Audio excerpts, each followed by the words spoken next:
Like and subscribe on the way in the door, people. Today, we're going to talk about how Michael Jordan not only elevated his teammates, but Michael Jordan elevated an entire league.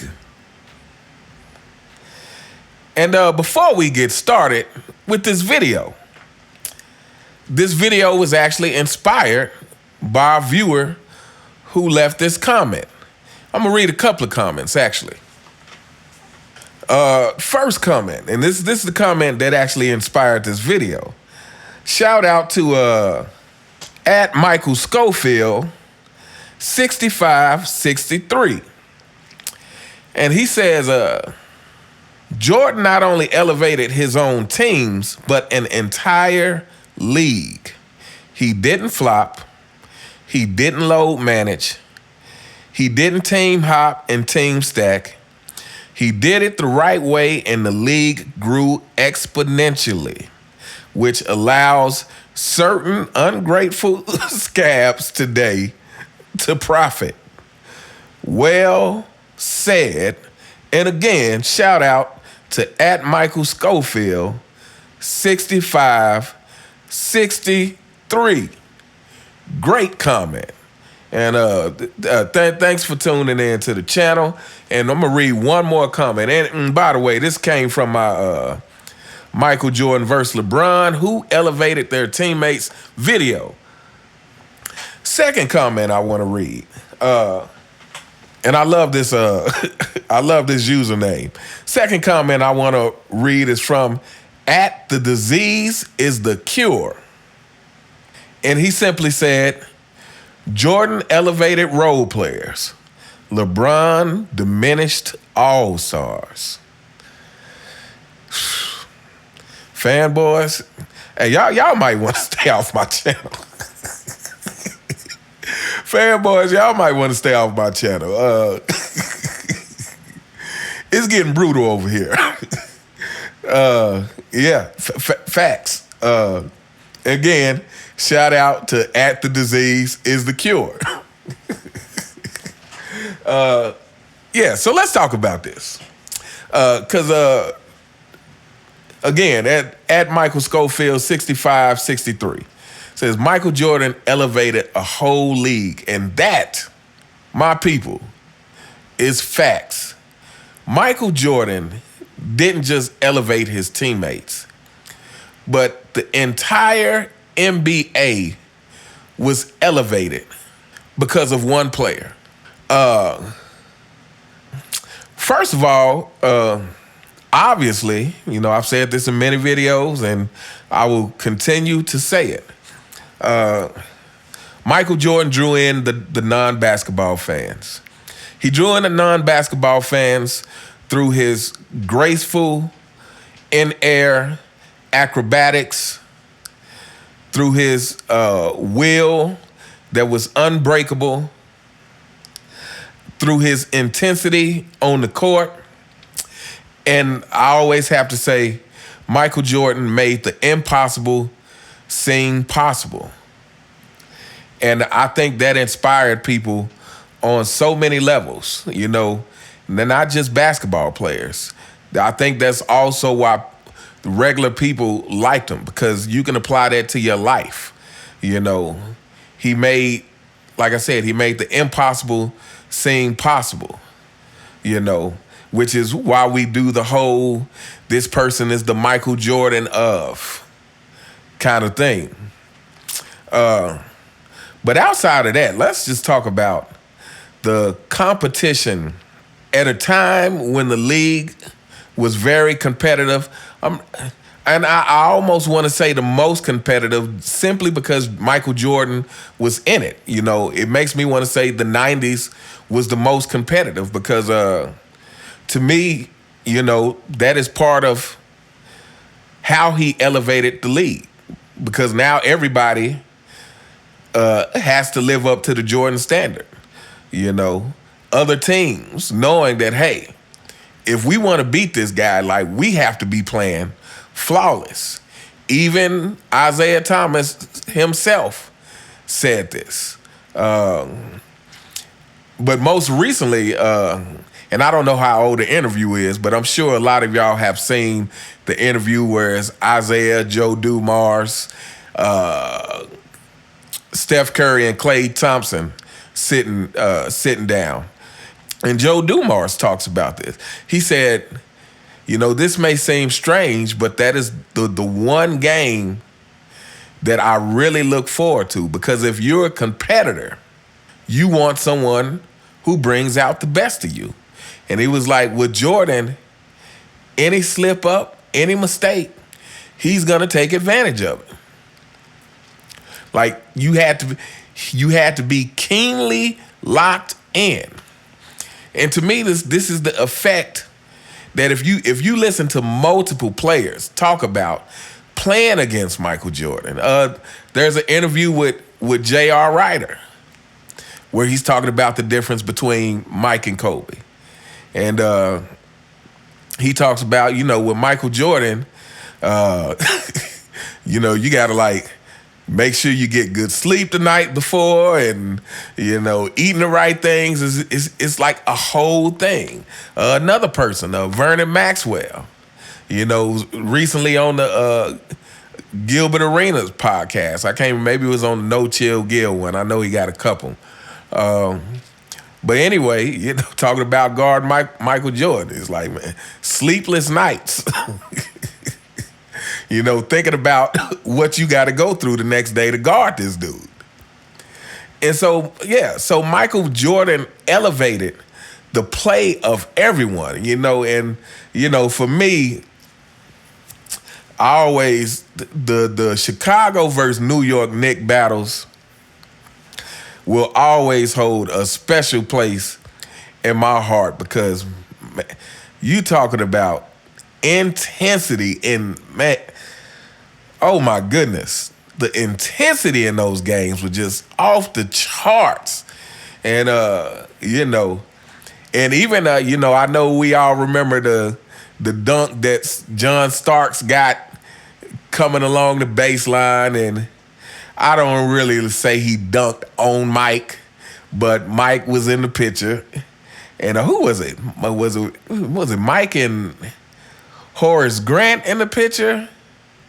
Or Mike and Scotty? But anyway, Mike was in the picture. And as much as by that time, I was definitely a Chicago fan, when John Starks did that dunk, it got me up out my seat. Because you knew that this guy is playing at a level that the only person who can bring that out of you is Michael Jordan. When you have to play against the best of the best, only if you're a competitor, which is the problem in this league today. But when you're a competitor and you have to play against the best of the best, that elevates you. If you're a competitor, because you're like, hey, I don't want to look like a slouch out here. I don't want to get embarrassed. Yeah, so to me, people playing against Michael Jordan, you saw a lot of people do some things that were elevated compared to what their game normally is. So yeah, Michael Jordan elevated the whole league just in terms of play, just in terms of teams knowing that, in the 90s, if you were going to try to dethrone the Bulls, you had to be flawless, to the point where Pat Riley is like, hey, no fraternizing with Michael. Like, this is war. I don't want you guys going out to eat or none of that. This is war. Like, he had to make it a policy on the team. And think about that, fanboys. Think about the seriousness of play, where coaches and players alike had that competitiveness, to where a coach, would tell his players, look, yeah, I know y'all are friends, but no, you can't go out to eat. You can't do that. You are enemies. And then of course we have to talk about The fact that from an economic standpoint, Michael Jordan is the guy that way too. He elevated the NBA economically to a level that has not been duplicated before or since. And again, to me, all of these metrics, you fanboys, when you're trying to measure and make LeBron James the GOAT, again, if LeBron James the GOAT, it would speak for itself.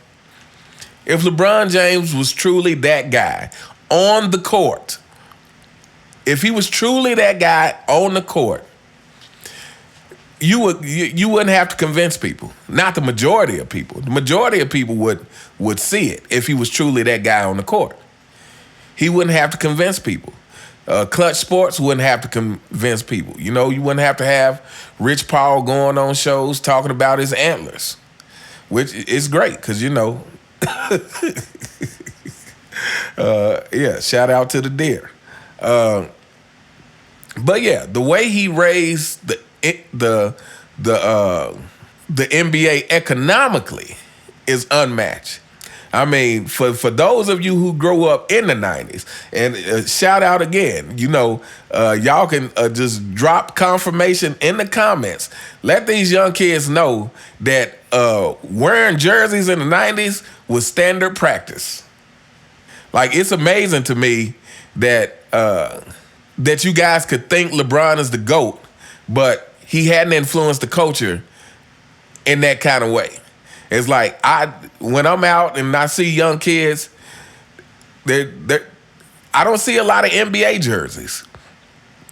When back in the 90s, like I said, that was part of the culture. Like I would argue, especially if you were, in your teenage years back then, like that was standard practice to wear a jersey. Everybody had them of your favorite player.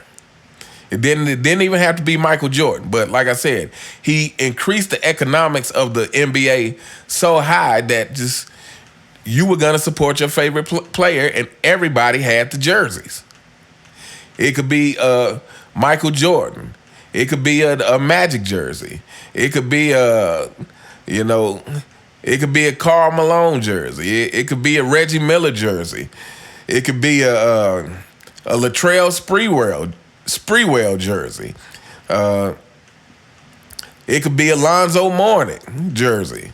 It could be David Robinson. Everybody was selling jerseys because, again, basketball was part of the culture.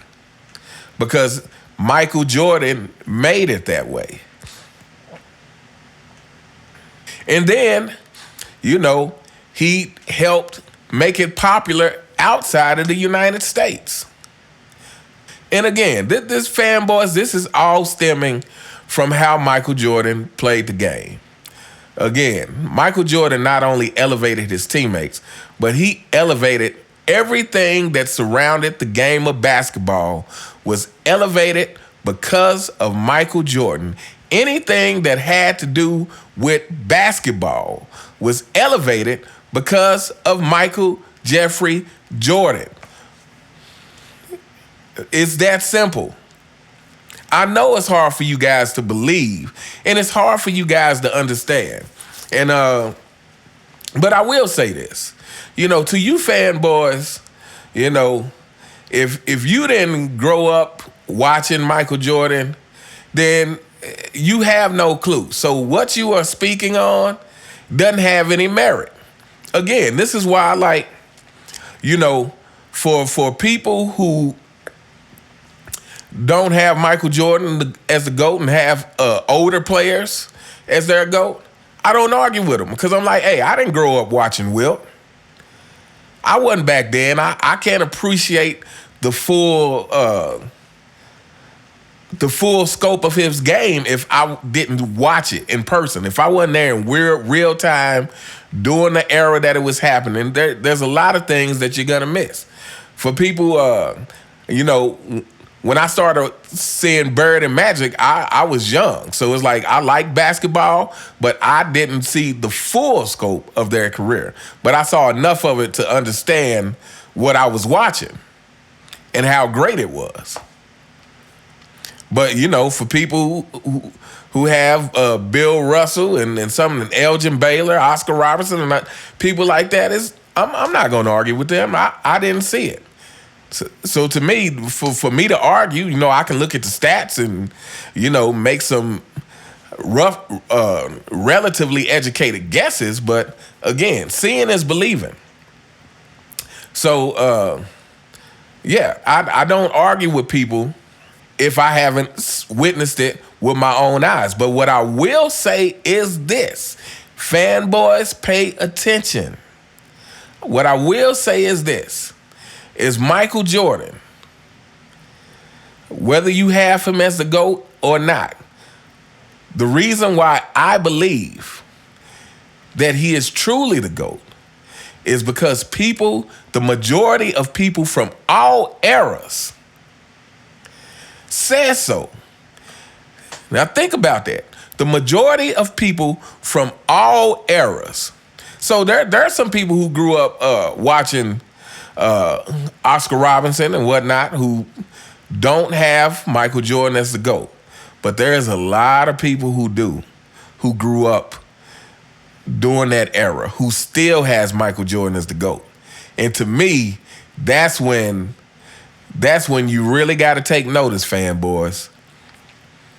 Like I said, when the majority of people from all eras think Michael Jordan is the GOAT, then you really have to start to take notice. When there are people who watch Dr. J, there are some people who watch Dr. J and say, hey, I don't think Michael was better than Dr. J. But there are a lot of people, and I would say the majority of people, who watch Dr. J who still come out and say MJ is the GOAT. This is the difference, people. And this is, not to get into the whole GOAT debate, because this is about Michael Jordan elevating the league as a whole. But this is the difference, fanboys. This is what your king, it's just no hope for him. Your dear. But anyway, we gonna hold up here. Let me know what you guys think in the comments. If I left anything off about how Michael Jordan elevated the league, or you just want to add to it, please drop it in the comments. You all have a fantastic day, and I will see you next time. All right.